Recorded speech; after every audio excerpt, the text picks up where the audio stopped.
안녕하세요. 나그네교회 교우 여러분, 그리고 영상을 통해서 같이 말씀을 보는 교우 여러분. 오늘은 이제 사도행전 22장을 읽어가도록 하겠습니다. 바울은 천부장에게 앞장에서 이제 자신을 소유해서 구해준 천부장에게 자신이 길리기아의 다소성 출신이라 이렇게 말을 하죠. 그리고 이제 변론의 기회를 요청하게 되어집니다.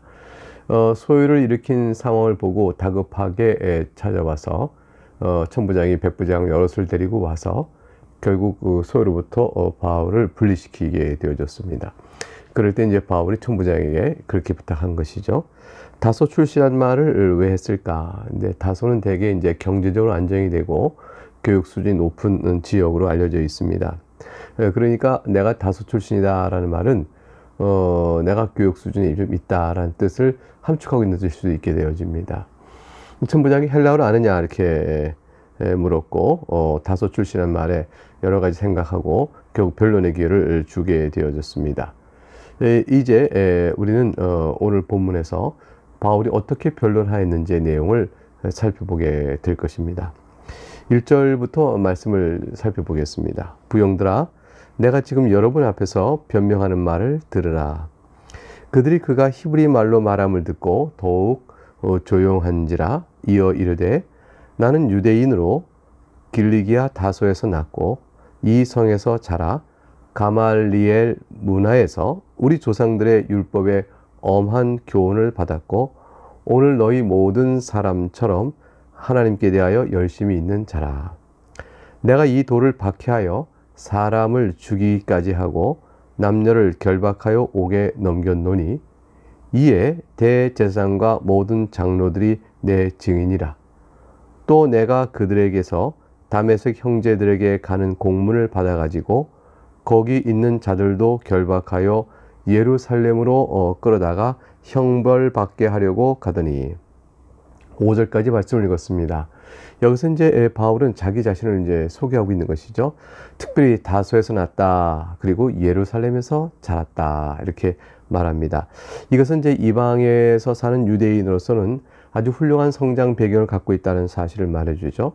다소란 좋은 지역에서 태어났고 또 예루살렘에 성장했으니 유대인으로서, 이방에 사는 유대인으로서는 아주 흡족한 성장 배경을 가지고 있는 것입니다. 거기에다가 이제 가말리엘 문화에서 수학을 했다는 것이 주고 있는 것은 마치 지금으로 따지면 율법에 능한 그 기준으로 유대인의 교육의 완성도를 측정한다면 아주 좋은 명문학교를 나왔다라는 사실과 같습니다. 가말리엘은 7대 랍비 가운데 하나로 인정받는 사람이었습니다. 율법의 엄한 교훈을 받았고 또 하나님께 대해 열심히 있었다라고 말하므로 너희들과 유대인 당신들과 내가 아주 동질적이지 서로 다른 것이 아니오 라고 이제 보여주고 있는 것이죠. 그리고 바로 자신이 이 자기가 지금 전하고 있는 예수의 복음을 핍박하던 자였다라는 사실을 또 말합니다. 그런데 이제 그런 사실 중 말하는 것은 바울의 이 말은, 그런데 내가 왜 지금 여러분 앞에 예수를 전한 자로 서 있는 줄 아십니까? 여러분도 또한 저에 대해서 그런데 왜 너는 지금 예수를 전한 자로 서 있느냐라고 묻지 않겠는가? 이런 변화에 대해서 설명을 내가 하겠고 여러분도 듣고자 할 것이 아닌가? 이제 그렇게 대화를 이끌어가는 것을 볼 수 있습니다. 6절부터 계속된 내용을 읽어보면, 가는 중 다메섹에 가까이 갔을 때에 오정쯤 되어 호련히 하늘로부터 큰 빛이 나를 둘러 비치매 내가 땅에 엎드려져 들으니 소리 있어 이르되, 사울아 사울아 네가 왜 나를 박해하느냐 하시거늘 내가 대답하되 주님 누구시오니까 하니 이르시되 나는 네가 박해하는 나사렛 예수라 하시더라. 나와 함께 있는 사람들이 빛은 보면서도 나에게 말씀하시는 이의 소리는 듣지 못하더라. 내가 이르되 주님 무엇을 하리이까? 주께서 이르시되 일어나 다메섹으로 들어가라. 네가 해야 할 모든 것을 거기서 누가 이르리라 하시거늘 나는 그 빛의 광채로 말미암아 볼 수 없게 되었으므로 나와 함께 있는 사람들의 손에 끌려 다메섹에 들어갔노라. 이른바 다메섹으로 가는 길에서 바울이 겪었던 놀라운 환상의 체험입니다. 이것은 이제 사도행전 9장에서도 바울이 이미 경험했던 내용이 나오고 있는데, 바울은 좀 자신의 설명으로 그 자신의 체험을 이제 다시 전달하고 있는 내용이 지금 오늘 본문에서 보고 있는 것입니다. 정오보다 더 밝은 빛이 비쳤다는 사실을 알 수가 있죠. 이것은 어떤 의미를 의미하냐면 정오의 햇빛이 강렬한데 그보다 더 중동지방을 특히 생각해 보세요. 그런데 그보다 더 강한 빛이었다는 것은 이 빛이 자연빛이 아니라 초자연적 빛이라는 것을 말해주고 있죠. 그 빛 가운데서 바울은 주님 누구시오니까 이렇게 이제 누군가를 분별하였습니다. 왜 그랬을까요? 거기서 바울은 누군가를 본 거죠. 그분이 바로 예수 그리스도일 것입니다. 근데 주변에 있던 다른 사람들은 빛을 보면서도 말씀하는 이의 소리는 듣지 못했다. 이렇게 기록되고 바울은 전하고 있습니다. 근데 사도행전 이제 9장 7절에 가게 되면 같이 가던 사람들은 소리만 듣고 아무도 보지 못하여 말을 못하고 서 있더라. 이렇게 되어 있습니다. 비교해 보면 9장 7절에서는 아무도 보지 못하고는 빛은 보았다.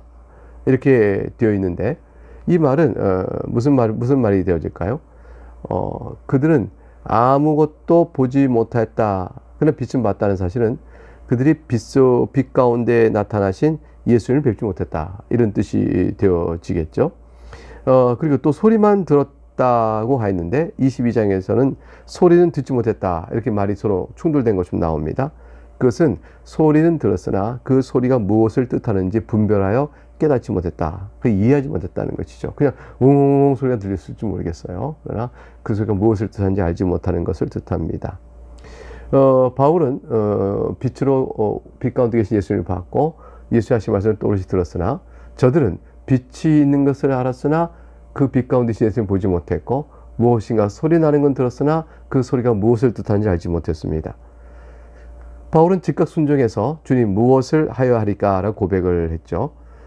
사도행전 9장에 하면 바울은 이때 사흘 동안 보지 못합니다. 그런 가운데서 주님을 밝은 빛 가운데 비었으니 그 시력이 온전할지 모르겠어요. 결국은 사흘 동안 보지 못한 후에 주님께서 사흘 뒤에 아나니아 손길을 통해서 고쳐주십니다. 계속해서 말씀을 읽어보죠. 12절 율법에 따라 경건한 사람으로 거기 사는 모든 유대인들에게 칭찬을 듣는 아나니아라는 하는 이가 내게 와 곁에 서서 말하되 형제 사울아 다시 보라 하거늘 즉시 그를 쳐다보았느니라. 그가 또 이르되 우리 조상들의 하나님이 너를 택하여 너로 하여금 자기 뜻을 알게 하시며 그 의인을 보게 하시고 그 입에서 나오는 음성을 듣게 하셨으니 네가 그를 위하여 모든 사람 앞에서 네가 보고 들은 것의 증인이 되리라. 이제는 왜 주저하느냐? 일어나 주의 이름을 불러 세례를 받고 너의 죄를 씻으라 하더라. 이제 방금 읽은 12절부터 16절에서 아나니아를 통해서 눈이 딱 뜨게 된 내용을 말하고 있죠. 즉시 봤더니 눈이 떠졌다. 세례를 받은 일의 과정을 또 알려주고 있습니다. 아나니아의 말과 함께 눈이 떠진 상황을 가장 간략하게 소개하고 있는 것이죠. 9장에서는 좀 더 자세히 설명되어 있었습니다. 아나니아는 너를 택하여 자기 뜻을 알게 하시며 그 의인을 보게 하시고 그 입에서 나오는 음성을 듣게 하셨다. 여기서 너를 하나님이 택하셨다. 그리고 너로 하여금 하나님의 뜻을 알게 하셨다. 그리고 그 의인을 네가 보도록 하신 것이다. 그래서 그 의인은 누굴까요? 당연히 예수 그리스도죠. 근데 이제 바울은 이걸 유대인에게 말하면서 그 의인을 보게 하셨다라고 의인이라고 말합니다. 예수 그리스도라고 직접 말하지 않고 의인이라고 말하는 것은 아마도 예수란 말을 했을 때 저들이 흥분하고 감정적으로 자극받을 것을 생각해서 조금 간접적인 표현을 말했겠지만 동시에 의인을 너희가 불법한 자의 손에 맡겨 못 박혀 죽였다라는 정죄의 효과가 사실 또 있습니다. 예수는 의인이지만 너희가 그를 이방인의 손에 넘겨 불법하게 죽였으니 너희가 죄인이다라는 사실에 대한 암시도 사실 있죠. 예수 그리스도는 고유명사 쓰지 않았으나 그가 의인이라고 표현됨으로 인해서 유대인들에게 지금 예수를 믿고 나와야 할 저들에 대한 복음적인 초청, 회개를 요청하는 그런 내용도 암시되어 있다 볼 수 있습니다. 그 입에서 나오는 음성을 듣게 하셨으니 네가 그를 위하여 모든 사람 앞에서 네가 보고 들은 것의 증인이 되리라. 그래서 바울은 자신이 그러한 일을 경험해서 이렇게 해서 내가 당신도 아는 바처럼 가멜리알 문화에서 나온 자라요 율법의 엄한 훈련을 받은 자요 하나님을 열심으로 사랑한 자이지만, 그리고 내가 그리스도를 믿는 자를 박해했고 그런 자였지만, 그리고 당신들에 비해서 내가 아무런 유대인으로서의 부족함이 없지만 내가 왜 예수를 전한 자로 여기 서 있느냐, 이렇게 내가 이러한 과정을 통해서 증인으로 내가 하나님께 부름을 받았기 때문이다. 16절, 그리하여 왜 주저하느냐, 일어나 주의 이름을 불러 세례를 받고 너희 죄를 씻으라 하는 내용을 이어서 자신이 예수 그리스도의 이름으로 세례받은 자를 말합니다. 이것은 이제 오순절 성령 강림 사건 때의 베드로 서기와 마음에 찔려 형제들이 우리가 어찌하면 구원을 받을 거라고 어찌할 거 말할 때 너희가 각각 회개하고 주 예수 이름으로 세례를 받으라 이렇게 말한 것의 내용을 비춰보게 되면, 자신이 세례받은 것이 이제 유대인 사회에서 그리스도 안에 속한 자로, 그리스도의 교회에 속한 자로 자신이 어떻게 옮겨왔는가를 말해준 중요한 이렇게 표현이 되어집니다. 왜 주저하느냐, 내가 더 이상 유대인은 머무는 것이 아니라 우리 조상들이 줬던 구원의 언약이, 즉 아브라함 언약이 예수 안에서 이루어졌으므로 예수님을 믿고 그의 이름으로 세례받는 일이 바로 우리의 조상에게 주신받은 언약의 참된 성취다, 이것을 알려주는 내용까지 나가는 것이죠. 그런 내용이 거기에 있으면서 세례받고 죄를 씻으라 하여 내가 이제 세례를 받았다, 이런 내용이 되고, 그래야 여러분 앞에 있는 것입니다, 이렇게 되겠죠. 17절부터 21절의 이 내용을 또 한번 계속 이어서 살펴보겠습니다. 후에 내가 예루살렘으로 돌아와서 성전에서 기도할 때 황홀한 중에 봄에 주께서 내게 말씀하시되 속히 예루살렘에서 나가라, 그들은 네가 내게 대하여 증언하는 말을 듣지 아니하리라 하시거늘, 내가 말하기를 주님, 내가 주를 믿는 사람들을 가두고 또 각 회당에서 때리고 또 주의 증인 스데반이 피를 흘릴 때에 내가 곁에 서서 찬성하고 그 죽이는 사람들의 옷을 지킨 줄 그들도 아나이다. 나더러 또 이르시되 떠나가라, 내가 너를 멀리 이방인에게로 보내리라 하셨느니라. 그 말을 한 이제 바울은 이어서 예루살렘에서 기도할 때 자신의 황홀한 중에 주님께서 자신에게 말씀하신 것을 직접 보았다라고 말합니다. 주님께서 무엇을 말씀하고 계시냐, 주님을 뵀는데 주님께서 바울에게 말해준 내용이 뭐였을까요? 그것은 본인이 이제 증인으로 삼아서 하나님께서 이제 아나니아를 통해서 말씀하셨잖아요. 증인을 세울 것이라. 그 증인의 책무를 자기가 다할 때 유대인들이 듣지 않을 것이다 라는 말을 이제 주님께서 자신에게 예루살렘에서 기도할 때 보여줬다고 말하는 것이죠. 바울 자신이 그리스도를 박해하였고 스데반의 죽음에도 찬성한 그런 유대인들은 자기가 스데반의 죽음에 찬성했는데, 근데 이제 이러한 바울에 대해서 예수님이 바울의 기도를 받으시고 바울에게 황홀한 중에 말씀하셨다는 말을 듣는 순간 유대인들은 견딜 수가 없었던 겁니다. 왜냐하면 어떤 말에 그러냐면, 스데반의 죽음까지 찬성한 바울이었지만 이제 바울이 바뀌고 예수를 주라 믿고 그를 의인으로 간주하는 일에 대한 분노가 치밀고 있지만, 사실은 이제 바울은 그러한 변화를 이끄신 주님의 능력을 찬송하고 있는 것이죠. 이러한 분노가 치밀은 유대인들이 어떤 반응을 했는지가 22절 이하에 나옵니다. 22절 보면 이 말하는 것까지 그들이 듣다가 소리질러 이르되 이러한 자는 세상에서 없애버리자, 살려둘 자가 아니라 하여 떠들며 옷을 벗어 던지고 티끌을 공중에 날리니, 이렇게 되어 있습니다.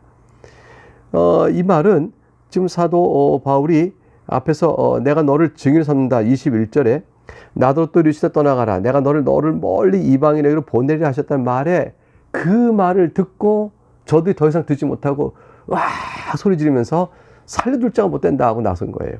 그러니까 이방인이라는 말에 가장 큰 자극이 왔다고 볼 수가 있겠죠.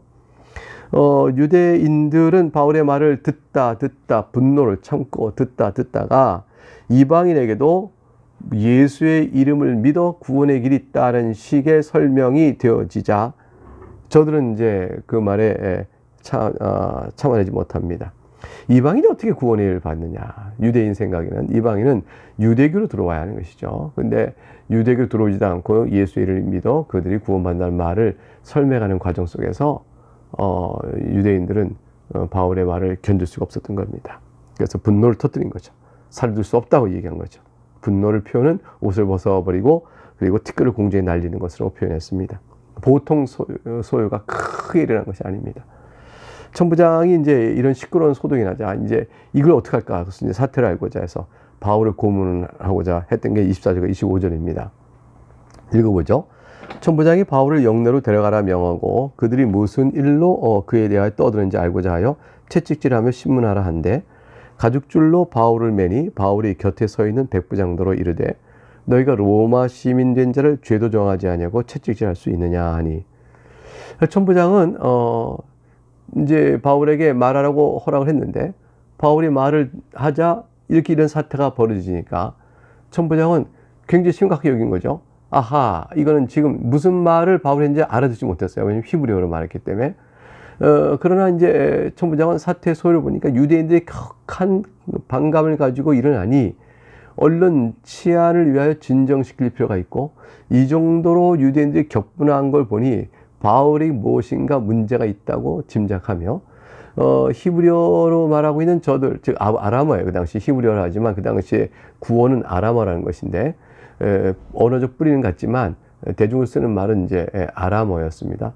그 아람어로 쭉 말하는 그들의 말을 보고 알아듣지 못했죠. 그러니까 무슨 말을 이제 바울이 했는지 모릅니다. 다만 종교적인 어떤 사유가 있을 것이라는 짐작을 하겠죠. 어쨌건 그 내용을 바울을 신문하고 고문하여 알아내고자 했습니다. 근데 유죄를 확인하기 전에 채찍질로 신문하여 알아보자 했으니 채찍질한 것은 보통 고통스러운 것이 아닙니다. 매우 가혹한 것이죠. 채찍 끝에는 뭐 뼈다귀가 딱 달려 있어서 한번 때리고 몸을 훑으면 막 피가 살점이 떨어지게끔 피가 흐르는 그런 고통이고 그것이 심하면 사람이 죽기도 하는 것입니다. 그래서 이제 천부장은 급히 사태를 진정시키려 한 목적을 가지고 바울을 고문하여 그에게서 어떤 죄책을 찾아내서 그 잘못이 이러함으로 내가 이렇게 하겠다라는 것으로 선포하여 유대인들의 소유를 진정시키려고 했는지 모릅니다. 그러나 이제 바울은 이 순간에 자신이 로마 시민임을 밝히고 거기에 적법한 대우를 요구하게 되었습니다. 26절부터 말씀을 보면 백부장이 듣고 가서 천부장에게 전하죠. 이르되 어찌하려 하느냐 이는 로마 시민이라 하니 27절 천부장이 와서 바울에게 말하되 네가 로마 시민이냐 내게 말하라 이르되 그러하다. 천부장이 대답하되 나는 돈을 많이 들여 이 시민권을 얻었노라. 바울이 이르되 나는 나면서부터라 하니 신문하려던 사람들이 곧 그에게서 물러가고 천부장도 그가 로마 시민인 줄 알고 또 그 결박한 것 때문에 두려워하니라. 이튿날 천부장은 유대인들이 무슨 일로 그를 고발하는지 진상을 알고자 하여 그 결박을 풀고 명하여 제사장들과 온 공회를 모으고 바울을 데리고 내려가서 그들 앞에 세우니라. 여기까지가 이제 오늘 읽는 이제 사도행전 22장의 내용입니다. 바울은 로마 시민일 뿐만 아니라 나면서부터 로마 시민이니 천부장은 그 로마 시민을 주유죄 여부를 묻지도 않고 결박해버렸던 자기 실수를 이래서 근심하게 되었습니다. 이것은 틀림없이 큰 과오로 취급될 것이 분명하기 때문에 총독에게 이 사실을 보고할 때 자신이 그런 실수한 것을 언급하지 않고 넘어갑니다. 마침내 이제 결박을 풀어주고 바울을 고문하는 것이 아니라 소동을 일단 잠재운 다음에 치안을 지키기 위해서 바울로 하여금 어떠한 사유 때문에 이런 것인지 제사장들 공회 앞에서 변명할 수 있는 자리를 이렇게 만들어 줍니다. 바울이 공회 앞에서 무슨 말을 하였으며 또 앞으로 유대인들이 이에 대해서 어떤 반응을 보일 것인에 대해서는 내일 23장을 읽어가는 내용을 통해서 확인하도록 하겠습니다. 우리는 여기까지 살펴보면서 하나님께서 바울을 불러 즉 예수님께서 환상 중에 나타나시 그를 불러내셔서 결국은 증인을 세우시며 증인을 세우신 그가 유대인에게는 어떠한 고난을 받고 유대인에게는 유대인들이 받아들이지 않을 것인 걸 말씀했고요. 또 이방인으로 사도를 보내신 과정 속에 그의 행하신 1차, 2차, 3차의 전도 여행 가운데 함께 하셨던 주님께서 예루살렘 앞에서 바울이 행하는 모든 간증을 통해 주님이 하신 일을 유대인 사회 속에 잘 선포하시는 내용을 보게 되어집니다. 우리는 내일도 이어가는 가운데서 이러한 일 가운데서 하나님께서 자신의 교회를 세워가는 그 영광스러운 일, 그 앞에 쓰임받는 고난의 종의 길을 가는 바울과 또 사도들의 모습들을 우리가 초대교회가 세워지는 모습들을 이제 보게 되는 것이죠. 이러한 주님의 종들이 쓰임받는 일을 통해서 또 주님께서는 교회를 오늘까지 세우셨고 우리에게 아름다운 교회를 이렇게 오늘도 주신 것입니다. 이 말씀으로 또 오늘 하루 힘있게 살아갈 수 있기를 주의 이름으로 축복합니다. 감사합니다.